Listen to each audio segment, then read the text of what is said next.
के current affairs के session में करंट अफेयर्स के महत्वपूर्ण 5 टॉपिक के बारे में चर्चा करेंगे। और जैसा कि मैं आप सभी को करंट अफेयर्स रेगुलरली करा रहा हूं, बस मेरी आप सभी से एक ही अरदास है कि आप लोग रिवीजन करें, और रिवीजन बहुत ज़रूरी है। बाकी करंट अफेयर्स को लेकर दुविधा ना रहे, 1% भी दुविधा आपको नहीं होनी चाहिए। जब तक मैं आप सभी को करंट अफेयर्स की क्लासेस करा रहा हूं, आप सभी के आगामी एग्जामों के लिए बेस्ट करंट अफेयर्स है। कोई भी चीज़ ऐसी नहीं है जो मैं छोड़ के चल रहा हूं, हर एक टॉपिक कवर कर रहा हूं और आप सभी के एग्जाम के लिए मोस्ट इंपॉर्टेंट टॉपिक है। ठीक है, तो इसलिए किसी भी बच्चे को परेशान होने की जरूरत नहीं है। बस रिवीजन कर लो और जितना करवा रहा हूं उतना कर लो। बस ये 2 चीजें आपने कर लिए तो काम बन जाएगा। ठीक है ना।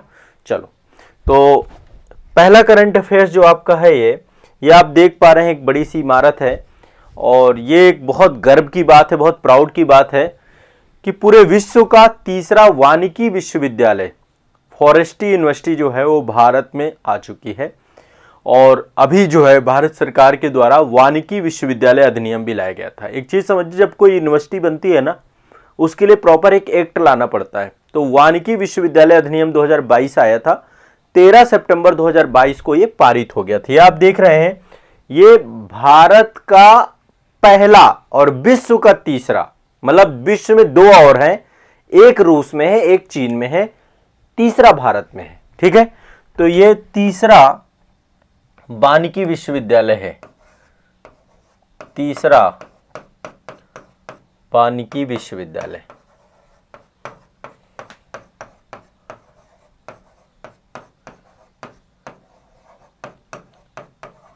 ठीक है, तीसरा वानिकी विश्वविद्यालय आपका, तीसरा फॉरेस्ट्री यूनिवर्सिटी है आपकी। तो पहला तो ये ध्यान रखना है, इसके लिए एक अधिनियम आया अलग से, ये भी याद रखना है। ये कहाँ पे पारित किया गया? तेलंगाना विधानसभा के द्वारा। किसने पारित किया? तेलंगाना ने। ठीक है, तेलंगाना विधानसभा द्वारा ये पारित किया गया। तो रूस और चीन के अलावा तीसरा वानिकी विश्वविद्यालय तेलंगाना में स्टैब्लिश हो चुका है। दिमाग में बैठा लेना है, स्थान भी पूछा जाएगा। तेलंगाना के बारे में आप इसकी राजधानी जानते हैं, हैदराबाद है। ठीक है, नवसृजित राज्य है आपका, ये 2014 में बना था। अब आप में से कुछ लोग इस संस्था के बारे में जानते हैं, आए दिन चर्चा में रहती है संस्था, इसका नाम है नालसा। मैंने इसको इसलिए लिया है कि एक तो आपको थोड़ा सा आइडिया हो जाएगा। यहाँ पे नालसा, यहाँ पे लिखा हुआ न्याय सबके लिए, है ना। ये नेशनल लीगल सर्विस अथॉरिटी है। नालसा का फुल फॉर्म है नेशनल लीगल सर्विस अथॉरिटी। और ये संस्था जो आपकी है, इसको 5 दिसंबर 1995 को बनाया गया था। 5 दिसंबर 1995 को बनाया गया था। ठीक है, नालसा को। नालसा बना कब? 5 दिसंबर 1995 को। हिंदी में इसको बोलते हैं विधिक सेवा प्राधिकरण। ठीक है, और ये जो है आपका नालसा के गठन का उद्देश्य, सिंपल सा उद्देश्य है, आपको पता है, चूंकि विधिक सेवा से जुड़ा हुआ है तो समाज के जो कमजोर तबका है, कमजोर वर्ग के लिए मुफ्त कानूनी सेवाएं देना। ठीक है, लीगल एड देना। आपको पता है कि कानूनी दाव पेच बहुत कठिन होते हैं और सबको कानून के बारे में समझ भी नहीं होती है। अब जैसे आपको देखिए, जैसे LGBT कम्युनिटी हमारी, समलैंगिकता का मुद्दा है, तो ऐसे में इस मुद्दे में भी नालसा ने बहुत जो है इस पे काम किया था। LGBT कम्युनिटी को राइट देने को लेकर के, जो ट्रांसजेंडर कम्युनिटी है उसको राइट देने को लेकर के। तो नालसा एक भारत सरकार की संस्था है।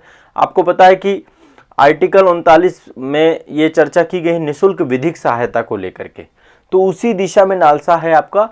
समाज के जो कमजोर वर्ग हैं उनको मुफ्त कानूनी सेवाएं प्रदान करना, और जो कोई विवाद है उनका सौहार्दपूर्ण समाधान हेतु लोक अदालतों का भी ये आयोजन करती है। आप सभी जानते हैं लोक अदालतें जो होती हैं, लोक अदालतों के माध्यम से भी हम अपने विवादों का निवारण करवा सकते हैं, उसकी फिर अपील नहीं होती कहीं पर भी। ठीक है, तो इसके बारे में एक चर्चा में थी। इसकी जो है नालसा का एक नागरिक सेवा केंद्र बनाया गया है, centre for citizen service. NALSA का क्या बनाया गया है? नागरिक सेवा केंद्र। नागरिक सेवा केंद्र, इसके कई सारे नागरिक सेवा केंद्र हैं नालसा के। ठीक है, तो ये नालसा का नागरिक सेवा केंद्र जो है भारत के उस समय, अभी तो इस समय चंद्रचूड़ साहब हैं हमारे CJI जो है चीफ जस्टिस ऑफ इंडिया, उस समय थे मुख्य न्यायाधीश उदय उमेश ललित, है ना, यूयू लमित। अब ये टाइम है आपका 6 दिसंबर को लेकर के 6 सितंबर 2022 को जो है ये आपका बनाया गया था नालसा का, और इसका उद्घाटन जैसलमेर में हुआ था, राजस्थान में। वो माफ करिएगा, जैसलमेर हाउस है यहीं पे नई दिल्ली में, माफ करिएगा, जैसलमेर हाउस है नई दिल्ली में, वहां पर जो है इसका उद्घाटन किया गया था। तो एक नागरिक सेवा केंद्र बनाया गया है नालसा का, और नालसा के बारे में मैंने आपको रफली बता दिया। 5 दिसंबर 1995 को यह आपका जो है बना था। इसके लिए एक एक्ट लाया गया था भारत सरकार के द्वारा, विधिक सेवा प्राधिकरण अधिनियम 1987। उस एक्ट के तहत नालसा बना है आपका, ठीक है। उद्देश्य क्या है, समाज के कमजोर वर्गों को मुफ्त कानूनी सेवाएं प्रदान करना, विवादों का सौहार्दपूर्ण समाधान करने के लिए लोक अदालतों का आयोजन करना। अब ये आपको मैं बता देता हूं, आयोग में जैसे यूपीएससी में नालसा डायरेक्टली 2-3 कथन दे दिया, तो एटलीस्ट आपको पता होना चाहिए क्या है नालसा और क्या है इसको लेकर के जानकारी। एक रिपोर्ट है ये, वैश्विक लैंगिक अंतराल रिपोर्ट, ठीक है। ये एक बहुत इंपॉर्टेंट रिपोर्ट है, वैश्विक लैंगिक अंतराल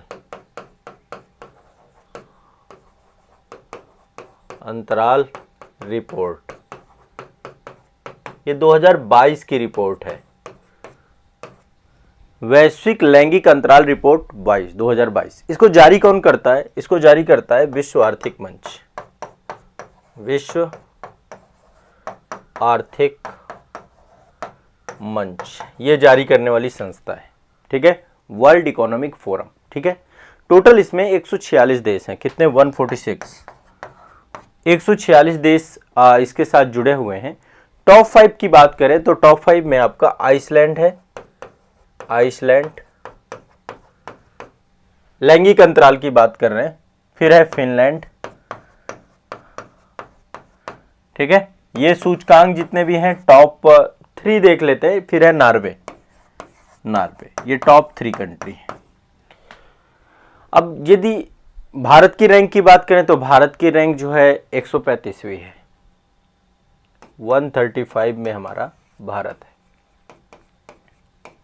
अब यदि लैंगिक अंतराल की बात करें, देखो इस सूचकांक के अंतर्गत लिंग समानता और लिंग असमानता कि महिलाओं की आर्थिक भागीदारी कितनी है, महिलाओं की शिक्षा में भागीदारी कितनी है, महिलाओं का राजनीतिक सशक्तिकरण कितना हुआ है, महिलाओं की स्वास्थ्य और उत्तरजीविता कैसी है, तो आपको पता होना चाहिए। ये सब कई सारे पैरामीटर पे रैंकिंग बनती है। अब इस आधार पे आप देखिए तो हम बहुत पीछे खड़े हैं लैंगिक समानता को लेके। कभी भी महिला सशक्तिकरण लिखिए, कभी भी आप कोई भी ऐसा आंसर राइटिंग करिए जिसमें हमें, तो ये वैश्विक लैंगिक अंतराल रिपोर्ट आप डाल सकते हैं वहाँ पे आंसर राइटिंग पे। मैंने बहुत आपका मतलब आंसर राइटिंग ऐसे लिखिए कोई भी तो, और कभी भी आपको इंटरव्यू बोर्ड के द्वारा कुछ पूछा जाता है तो ये चीज़ें बहुत इंपॉर्टेंट रखती हैं अंतर्राष्ट्रीय स्तर पे। तो इसमें 4 कारक होते हैं, महिलाओं की आर्थिक भागीदारी और उनको कितना अवसर मिल रहा है इकोनॉमी में, शिक्षा की प्राप्ति कितनी हो रही है, और राजनीतिक सशक्तिकरण पुरुषों की तुलना में, है ना, स्वास्थ्य और उत्तरजीविता। तो इस आधार पे पूरा का पूरा ध्यान रखना है, ये बहुत इंपॉर्टेंट है। और इसको जारी कौन करता है, आपको सभी को पता है, जारी करता है ये वैश्विक आर्थिक मंच, वर्ल्ड इकोनॉमिक फोरम। क्लियर, स्पष्ट है सभी को? गुड मॉर्निंग जी, सभी को गुड मॉर्निंग, सभी को क्लियर है, ये स्पष्ट है। चलिए आगे चलते हैं। नेक्स्ट देखो, अगली एक योजना है। आपको पता है कि हमारे यहाँ पे काफ़ी बड़ी संख्या में जो है स्वच्छता विभाग में जुड़े हुए जो कर्मचारी होते हैं उनकी मृत्यु हो जाती है साफ सफाई स्वच्छता करते समय। क्यों? क्योंकि सीवेज के अंदर घुसना पड़ता है उसको साफ करने के लिए, ठीक है। तो सरकार के द्वारा एक योजना चलाई गई है जिसका नाम है Namaste, national action for mechanised sanitation ecosystem. मतलब कि पेयजल और स्वच्छता विभाग के द्वारा एक ऐसी कार्यक्रम चालू किया गया, नेशनल एक्शन मतलब राष्ट्रीय स्तर पर एक अभियान चालू किया गया है किस तरीके से मशीनीकरण के द्वारा स्वच्छता को इस्टेब्लिश करने के लिए, ठीक है। तो ये आपका नमस्ते योजना, ये आपको ध्यान रखना है किससे जुड़ी हुई है, स्वच्छता से जुड़ी हुई है। स्वच्छता से मतलब ये योजना ये सुनिश्चित करेगी कि जो सफाई कर्मचारी है वो मानव मल को सीधे संपर्क में नहीं आएगा, ठीक है। और सीवर और सेप्टिक टैंक जो होते हैं सफाई कर्मचारियों के पास, मतलब एक तरीके से इसमें सीधे सफाई ना करके मशीनीकरण के द्वारा सफाई की जाएगी, ठीक है।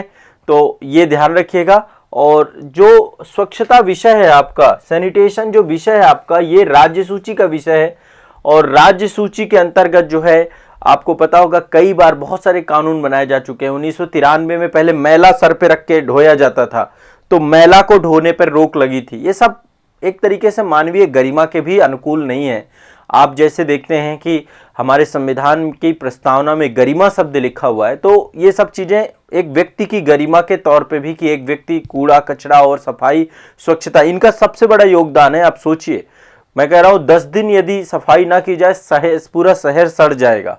आप देखेंगे किसी शहर में यदि सबसे ज्यादा किसी का इंपॉर्टेंट रोल है तो वो सफाई कर्मचारी होते हैं, उनसे ज्यादा कोई भी इंपॉर्टेंट नहीं है। पूरा शहर रोगग्रस्त हो जाएगा यदि ये एक बार हड़ताल में चले जाएं तो, ठीक है।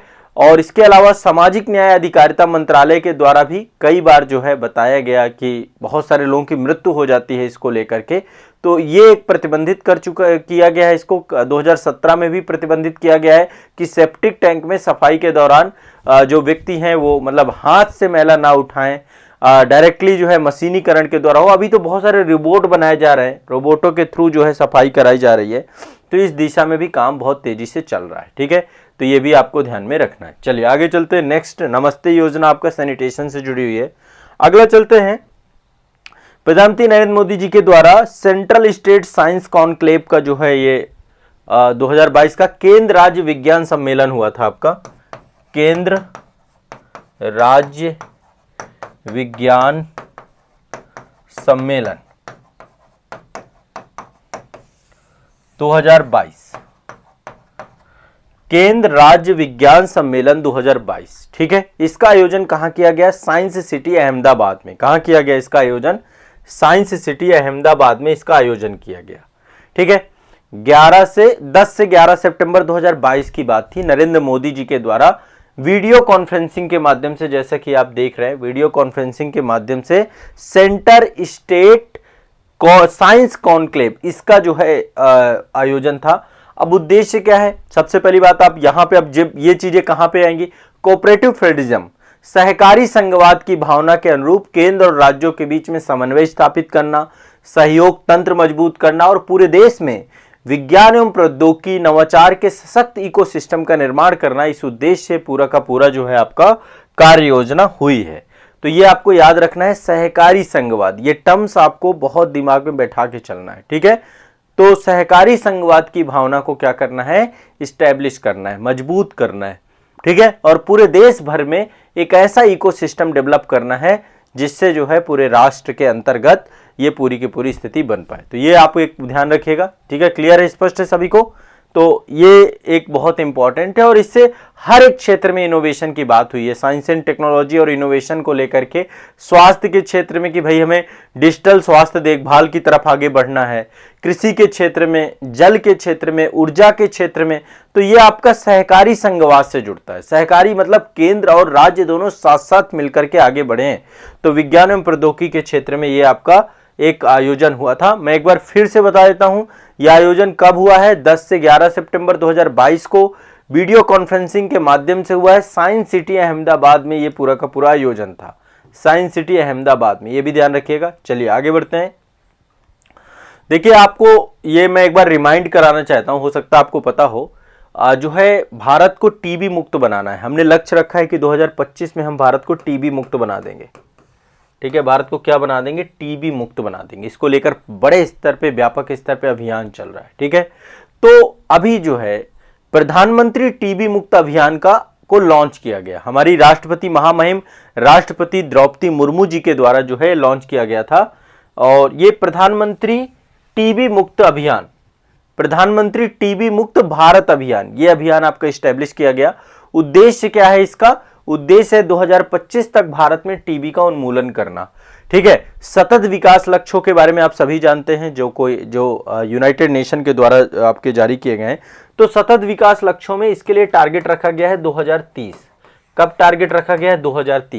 2030 का टारगेट रखा गया सतत विकास लक्ष्य में, ठीक है। और भारत कितना टारगेट लेकर के चल रहा है? 2025, ये ध्यान रखना है। भारत का टारगेट 2025 है और 2030 आपका ये भी ध्यान रखना है। तो प्रधानमंत्री टीबी मुक्त अभियान की परिकल्पना सभी सामुदायिक हितधारकों को टीबी के इलाज में समर्थन देने, टीबी के उपचार की दिशा में देश की प्रगति में तेजी लाने के उद्देश्य से पूरा का पूरा अभियान आपका लाया गया था। और इसको लेकर के निक्षय मित्र, क्षय मतलब क्षय रोग इसे बोलते हैं ना, निक्षय मित्र की बात की गई है। निक्षय मित्र है ना, निक्षय मित्र पहल की भी शुरुआत की गई है। ठीक है, निक्षय मित्र पहल की भी शुरुआत की गई है कि लोगों को क्षय रोग से समाप्त करने के लिए कार्य करेंगे। क्लियर है, स्पष्ट है। तो प्रधानमंत्री टीबी मुक्त अभियान, टीबी मुक्त भारत अभियान स्टैब्लिश किया गया आपका, और वर्चुअल तरीके से ये पूरा का पूरा स्टैब्लिश किया गया था। आज सुबह सुबह आपको मुकेश अंबानी जी से जुड़ी हुई भी एक खबर है। देखो, अगस्त 2022 में जो आपकी कंपनी है रिलायंस इंडस्ट्रीज है ना, इसके चेयरमैन है मुकेश अंबानी। इन्होंने एक घोषणा की कि विश्व का सबसे बड़ा कार्बन फाइबर संयंत्र का निर्माण करेंगे। ये घोषणा अभी बना नहीं है, लेकिन फिर भी मैं आपको बता देता हूं, विश्व के सबसे बड़े कार्बन फाइबर संयंत्र को स्टैब्लिश करने जा रही है रिलायंस इंडस्ट्री, और ये विश्व का सबसे बड़ा कार्बन फाइबर संयंत्र है। कहां पे स्टैब्लिश होगा? हजीरा। हजीरा कहां पड़ता है? गुजरात में। गुजरात के हजीरा में विश्व का सबसे बड़ा क्या बना रहे हैं? ये कार्बन फाइबर संयंत्र। ठीक है, इसको स्टैब्लिश करने की घोषणा की है रिलायंस इंडस्ट्रीज के चेयरमैन मुकेश अंबानी जी के द्वारा। ठीक है, ये भी आपको ध्यान रखना है, ये एक इंपॉर्टेंट फैक्ट है। ठीक है, तो हजीरा में जो है आपका ये बनने जा रहा है, रिलायंस इंडस्ट्रीज लिमिटेड के द्वारा ये स्टैब्लिश किया जा रहा है, विश्व का सबसे बड़ा कार्बन फाइबर संयंत्र। ठीक है, तो ये आपको ध्यान रखना है। तो एक तो आपका ये है विश्व का सबसे बड़ा कार्बन फाइबर हजीरा गुजरात में बन रहा है। इसके बाद ये प्रधानमंत्री टीबी मुक्त अभियान आपका बनाया गया है। ये अभी मतलब घोषणा किया गई है 2025 तक भारत को टीबी मुक्त करना है हमें। केंद्र राज्य विज्ञान सम्मेलन 2022 ये साइंस सिटी अहमदाबाद में हुआ था। इसके बाद नमस्ते योजना मैंने बताया, सफाई कर्मचारियों को लेकर के आपका मैकेनाइज्ड तौर पे करना है। वैश्विक लैंगिक अंतराल रिपोर्ट 2022 में भारत 135वें नंबर पे, नंबर 1 पे आइसलैंड है। नालसा के बारे में मैंने आपको बताया कि नालसा जो है इसका एक नागरिक सेवा केंद्र जो है जैसलमेर हाउस नई दिल्ली में इसको घोषणा की गई। 5 दिसंबर 1995 को ये संस्था बनी है। और ये मैंने आपको बताया कि तीसरा वानिकी विश्वविद्यालय तेलंगाना में बना है। ठीक है, तो करंट अफेयर्स के ये टॉपिक आपके आज के हैं, और निश्चित तौर पे इतने टॉपिक आप इनको पूरा याद कर लो। एक बार याद कर लीजिए, इनको बड़ा मज़ा आएगा आपको, बस एक बार याद कर लेना है। धीरे धीरे आपको चीज़ें याद हो रही होंगी, बेहतर बन रहा होगा आपका सारा कुछ ये करंट अफेयर्स। और एक चीज़ तो तय है, करंट अफेयर्स का डर तो आपका ख़त्म हो चुका होगा अब, है ना। एक बार मुझे कमेंट में ज़रूर बताइए, करंट अफेयर्स को लेकर अब कोई डर तो नहीं बचा ना आपके मन में। एक डर था, एक भय था, बहुत पतले से नोट्स आपके बने होंगे। यदि जो लोग पहली क्लास से कर रहे हैं ना, अभी आप पा रहे होंगे इतने से आपका सब कुछ हो जा रहा है। ठीक है,